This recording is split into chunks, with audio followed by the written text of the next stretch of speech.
Actually, I've received the book by the side of Ramon Campos, the producer, who was in Paris the night of the attacks with his family. And when I saw that the book was about Bataclan attack, I feel uncomfortable. I thought that I was not going to make that movie. I thought it was too complicated, too hard, and too close in time. But anyway, I read it. And while I was reading the book by Ramon González, explaining his own life during the attacks, I felt that I was concerned with that story. Ça n'a pas été évident, j'ai eu peur. Je ne sais pas si c'était une bonne chose, si c'était le moment, si on était légitime, si on avait suffisamment de distance, si c'était la bonne manière d'en parler, le moment d'en parler. Et puis j'ai lu le scénario et je me suis dit que c'était nécessaire. J'ai lu aussi le livre de Ramon González. Et ce que ça raconte, c'est que y en a qui ont besoin d'en parler, des personnes qui étaient présentes, qui ont besoin de partager au-delà de ce dont on parle dans les médias, qui est la nuit du Bataclan, tout ce qui est très choquant, politique, les chiffres.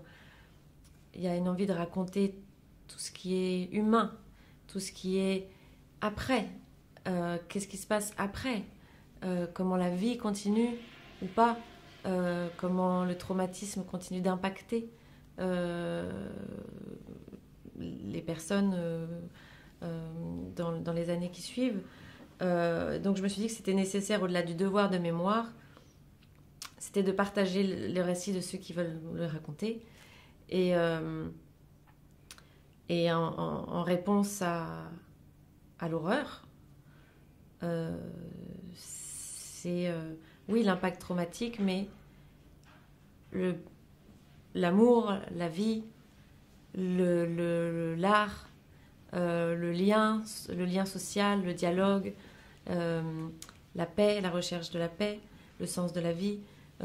Tout ça, ce sont, je pense, des choses très très importantes, nécessaires. Et comme le personnage de Céline, tout le monde n'a pas eu envie de raconter, tout le monde n'a pas envie, tous les spectateurs n'ont pas envie d'en parler ou de voir des choses dessus, mais il y en a qui ont besoin. Donc je pense qu'il faut faire ces films, parce que j'imagine qu'il y en aura d'autres. Usually they describe victims and survivors like people who are identical, and all of them are very different, and they have, of course, it's a cliché, but it's true. Every person is really a world, and it happens with Ramon and Céline. They had absolutely and extremely different reactions, and Ramon he decided to change his life, absolutely, and Céline, she was in denial.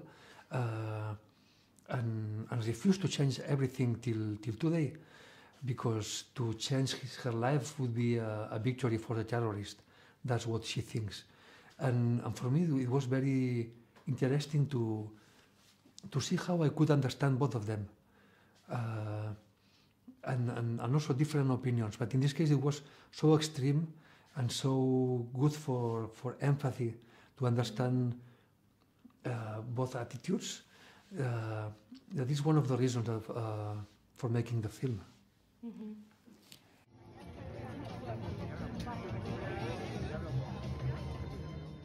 On a travaillé beaucoup avec Ramon et Céline, qui s'appelle pas Céline dans la vie.